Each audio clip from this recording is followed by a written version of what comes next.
একটা সময় আপনি বুঝতে পারবেন যে 1 ইঞ্চি জায়গার জন্য প্রতিবেশীর সাথে ঝগড়া করাটা ছিল অনেক বড় ভুল। ছোট্ট একটি স্বার্থের জন্য প্রতিবেশীর সাথে ঝগড়া করাটা ছিল সবচেয়ে বড় ভুল। অল্প কিছু স্বার্থের জন্য হৃদয়হীন কাজ করাটা আপনার ভুল ছিল।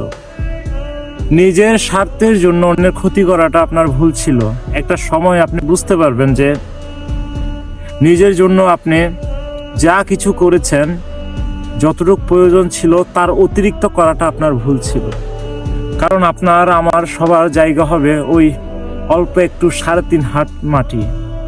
এত সম্পদ, এত বিত্ত, এত আট্টালিকা কিছুই যাবে না সাথে।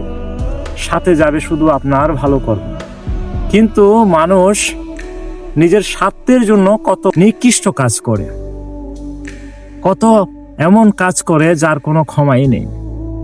একটা সময় বুঝতে পারবে যে সে কাজগুলো করা ছিল জীবনের সবচেয়ে বড় ভুল। একটা সময় আপনি বুঝতে পারবেন হাজার স্বপ্ন দেখিয়ে মানুষকে ঠকানোটা ছিল আপনার অনেক বড় ভুল। বুঝতে পারবেন নিজের স্বার্থের জন্য মানুষকে প্রতিনিয়ত ঠকানোটা ছিল আপনার অনেক বড় ভুল। একটা সময় পর আপনি আপনার সব ভুল বুঝতে পারবেন, কিন্তু আফসোস তখন সেই ভুলগুলো বুঝে শুধু নিজের উপর নিজেই আত্মনাদ করবেন, কোনো পথ খুঁজে পাবেন না। নিজেকে ক্ষমাও করতে পারবেন না, কারো কাছে ক্ষমাও চাইতে পারবেন না।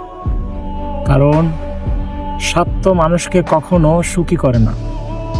নিঃস্বার্থভাবে এক বিন্দু কাজ করলে মানুষ তাতেই সুখ খুঁজে পেতে পারে।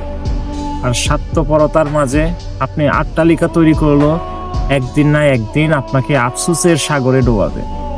হ্যাঁ, আপনি আফসোসের সাগরে অবশ্যই একদিন ডুববেন আর নিজেকে প্রশ্ন করবেন, সেটা আপনার জীবনের সবচেয়ে বড় ভুল ছিল।